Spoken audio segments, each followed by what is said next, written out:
Welcome to another episode of Saint Vincent Untold Stories. Well, as you know by now, there are some residents who don't plan to relocate at all from the red zone.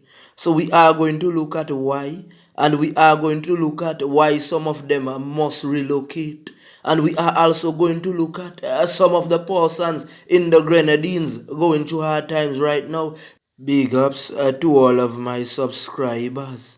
And if you are new to the channel, hit the like button, the subscribe button, and hit the bell icon, because you are going to want to see this video and many more like this one.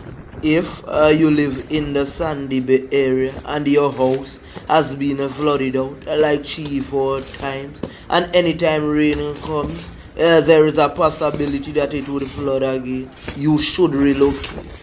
Do you know that some of the monies that came in to help out with the repairs have to be paid back? For example, I think that the $50 million from the World Bank has to be paid back. Let us say that you live in the red zone, and the area in particular where you live is constantly being damaged. You have to relocate because you are costing the people of St. Vincent and the Grenadines. All of us are paying a tax. So we have to look at the solutions to help one another.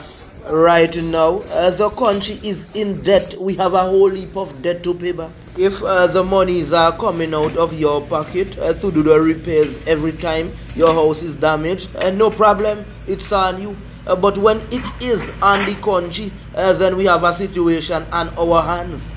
You have heard the scientists repeat time and time again about the lahars. Some of these persons live in the river. A lot of trees in the mountains have fallen down.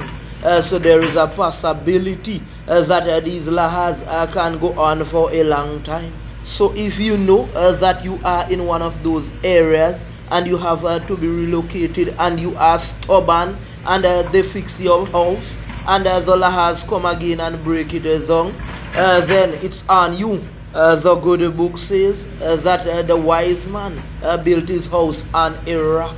And we know that some of you did not build those houses. It was built like a long time ago, or the properties were passed on by your parents or grandparents. But you are saying that you are next to a river or living in a river and you don't want to move, then you are in serious problems. Did you see what took place in a Buchanan way back when we had the floods? Who was expecting that there would be deaths? There is an old saying that says, what did not happen in 20 years can happen in 1 day.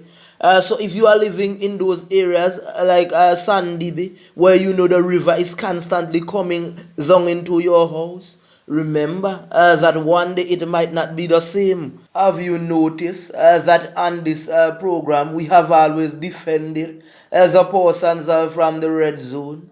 You wanna know why? When we used to go to school when we were small, they used to always trouble the Carib people and say this and that about them. But now is the time for you to show them that what they were saying was wrong. Prove them wrong. We are not going to lie to you. We are always going to be truthful. There is a lot of poverty in the red zone, but there are those who made it out as well, because there are some massive houses in a Sandy Bay, and you have to show the good side and the bad side. At least let us be reasonable. There is a river, I think that it is called Noel. That river is being flooded out constantly. So what I am saying, if you don't want to go to somewhere else to live, like probably in a different constituency, at least move from around the river. Though you remember when I posted a video in which a guy was crying and he was saying before that the people of Pepper Village wasn't living right. And he sang over a culture saying that they don't want no cussing and fighting in their communities anymore. You see that a lady that was recently featured on Eyewitness News, the guy is her sibling, and remember he was crying in one of the shelters, said they wasn't giving them anything.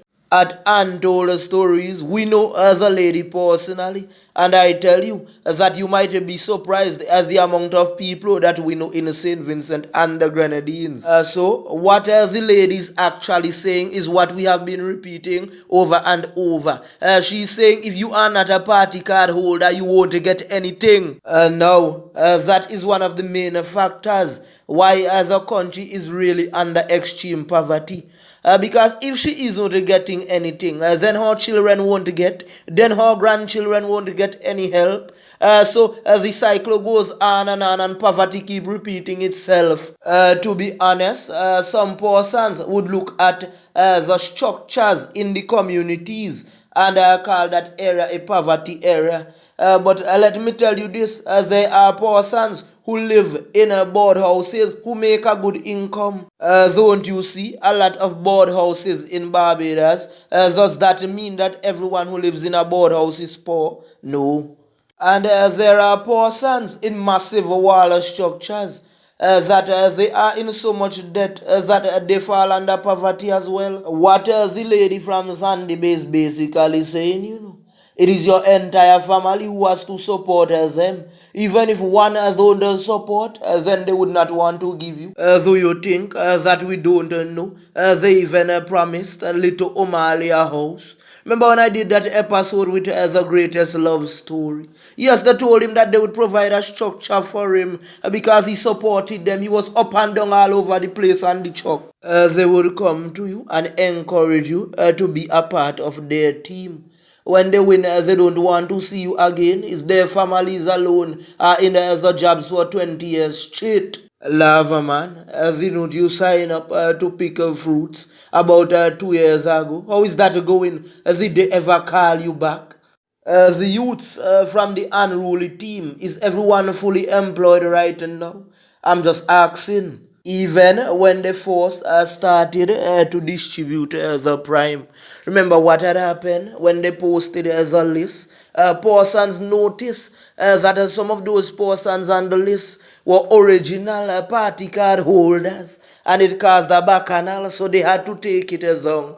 You think they would have just taken down that so if everybody was getting no? It is because it was one-sided. They were caught off guard, so they had to run and hide. The allegations are that there were two persons in a particular, referring to persons as lazy. But as I always say, if they were so good at a business, collecting all up to $40,000, why aren't their products on the international market?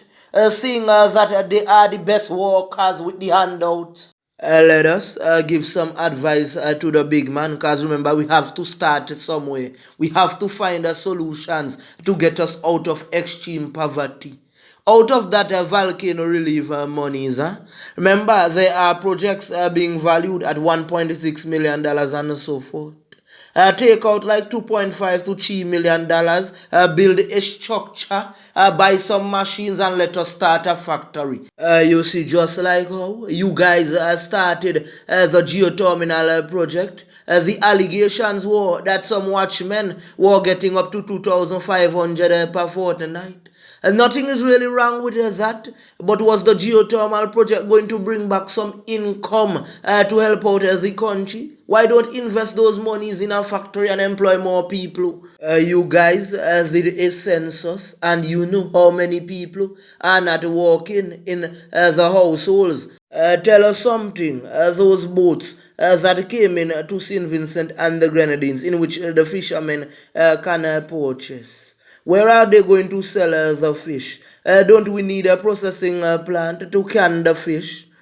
Just recently, poultry farmers were piled up with eggs and no solution, nowhere to sell them. They had to sell them at $10 a flock. So we can't look at something that eggs go in that we could make and put on the international market that is manufactured in St. Vincent and the Grenadines. Do you know that the people in the Grenadines that survived by tourism was impacted the most by the big sea. You see, there are some persons that are living in the Grenadines that don't have anyone on the mainland who could say, send me to banana, send me to plantain and to dry coconut. And even if they had persons sending those items for them from the red zone, it is gonna be difficult right now because those persons in the red zones need those items right now to make a little money.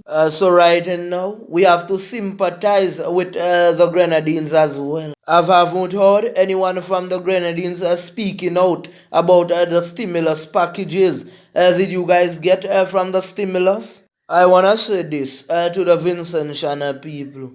Those who are getting those monies from the WFP, can you please tell the people the truth? Because there are some of you going around saying that you have this and that children, in what way your house was damaged and so forth, and telling all kind of lies. Stop it, because there are people in need who need it. Right now, some persons are getting, let's say, 300, 400, there are persons getting 800. Allow the people with the children to get the bigger monies. With that being said, we just want to big up the entire population in St. Vincent and the Grenadines, the regional islands and the international countries who are supporting and praying for us during these difficult times. We thank you. I'm out.